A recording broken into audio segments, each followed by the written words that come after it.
Yesterday, Ryan Crouser released this video saying that it's one of his best technical throws that he's ever had. And being the best shot putter that's ever lived, this may be the best throw that's ever been thrown. So today's video, I want to break down some things that I see him doing as I test them out in the ring for myself.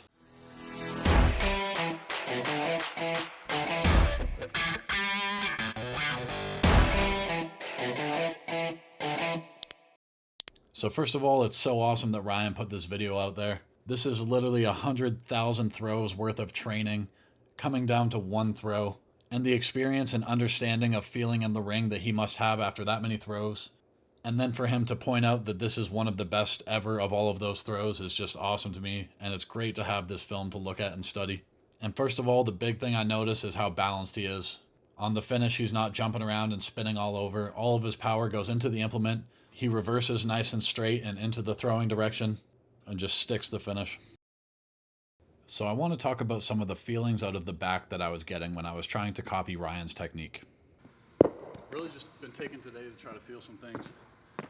Biggest cues that I'm liking is winding up, feeling the ball over top of my left hip, and then starting with a nice long path to reach. And that helps get everything going around and helps set me up over top of this leg. And then this leg can be nice and long. And the big feeling, I'm trying to continue the rotation with this until I'm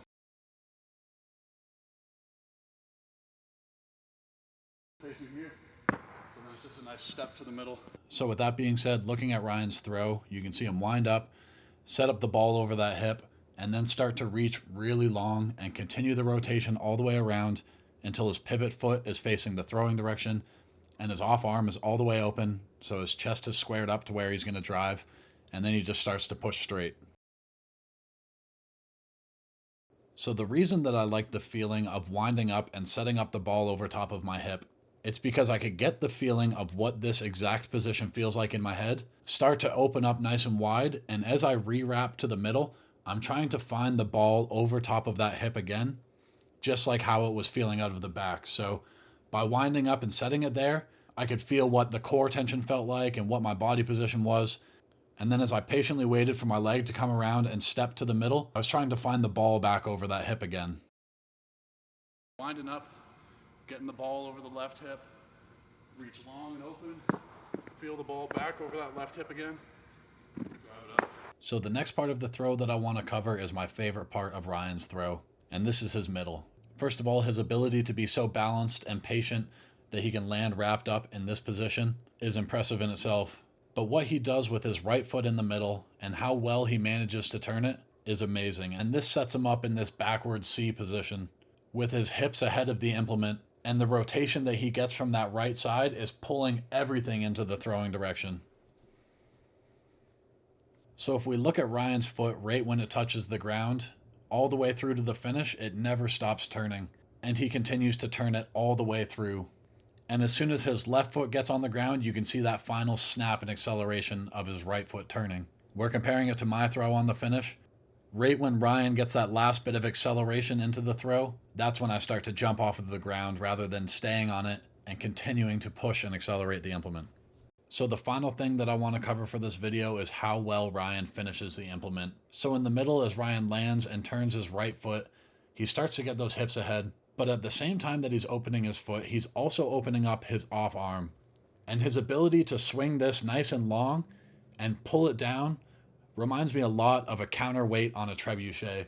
And if you think of his off arm pulling down as that counterweight, then it's snapping the whole other side through.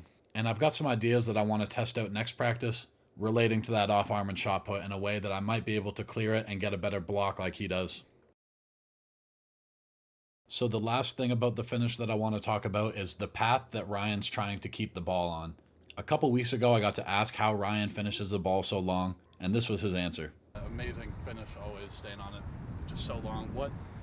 Is there any drills that you liked that helped you with that, or just stand throws? Honestly, yeah. I mean, a lot of people just don't do a lot of stand throws, and then, or if they do, it's like the classic, like right here, just short finish. Yeah. So I try to take my stand, pretty much almost make a glider finish, back over the feet, like shot outside here, working through, and so I try to make my stand throw pull as long as possible, and then try and get as close to that in my full as I can.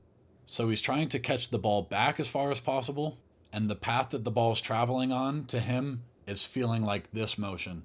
So when you watch back his best technical throw, you can really see him catching the ball back and keeping the ball on that nice long path, and it's really following the same path as his off arm. So everything's working together as a unit, and that's what Ryan does so amazing.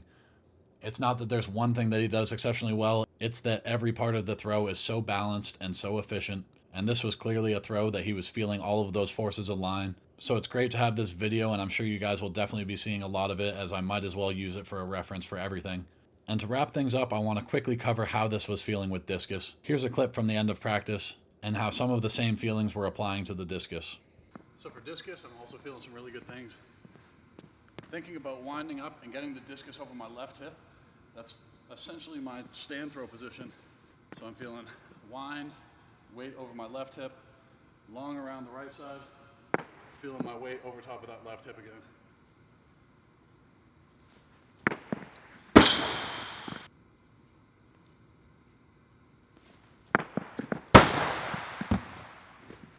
And with that, I'm going to wrap up the video here, guys. Thank you very much for watching. I hope you enjoyed the video. If you did, leave a like, and if you really enjoyed it, subscribe for more. I will see you in the next one.